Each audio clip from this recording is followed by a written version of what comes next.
The site, Gobekli Tepe, translated to Hill of the Navel, is since this year registered on UNESCO's tentative list of World Heritage Sites, and there's a boom in tourism. What is it that makes Gobekli Tepe so special? Before we answer that question, let me introduce you to Mr. Klaus Schmidt. Klaus Schmidt was a German archaeologist, and he led the excavation of Gobekli Tepe from 1959 until his death in 2014. Klaus Schmidt was interviewed by Graham Hancock in the book Magicians of the Gods. He expressed his view on the monument in that interview. Graham's first question is, how does it feel to be the man who discovered the temple that's rewriting history? Of course, we cannot say that Gobekli Tepe is a temple exactly. Let us call it a hill sanctuary.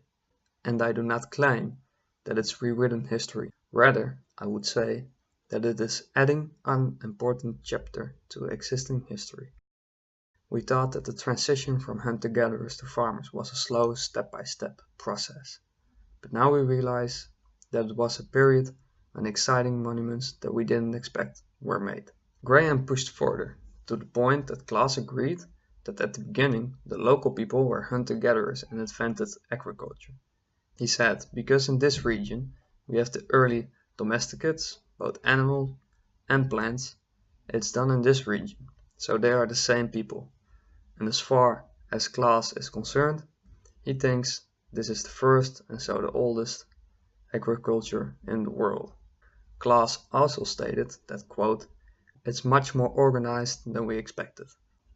What we can see here are hunter-gatherers who obviously had a division of labor because the work on the megaliths is specialist work, not for everybody. They were also able to transport these heavy stones and erect them, which means they must have had some engineering know-how, and again, we didn't expect that from hunter-gatherers. It is the first architecture really, and it's architecture on monumental scale. So Klaus Schmidt basically said that maybe at this place both architecture and agriculture were invented.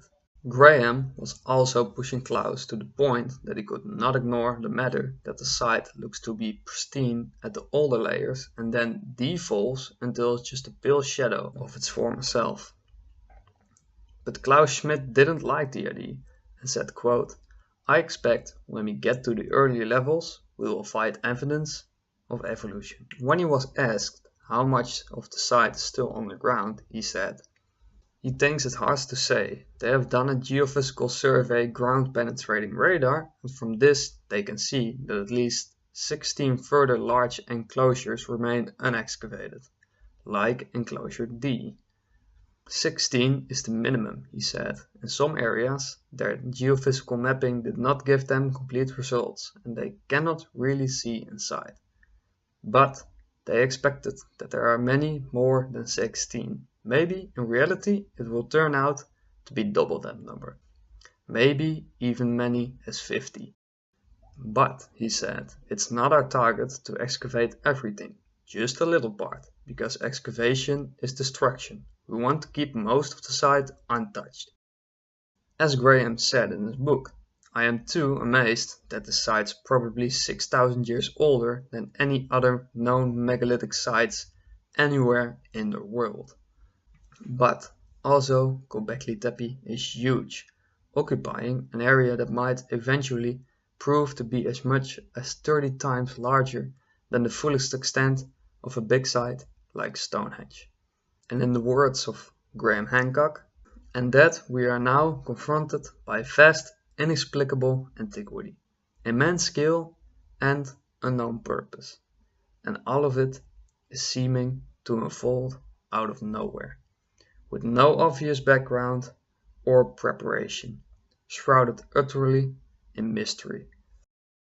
The whole story of human civilization, as it taught us, supposedly unfolds in the period during and after the Younger Dryas. And Gobekli Tepe looked like it just came out of nowhere, just after the Younger Dryas came to an end. So, Gobekli Tepe is very special, because it may be the place where both architecture and agriculture were invented, or is it not? Did the sudden rise of Gobekli Tepe came from another source than that of hunter-gatherers that lived around the area?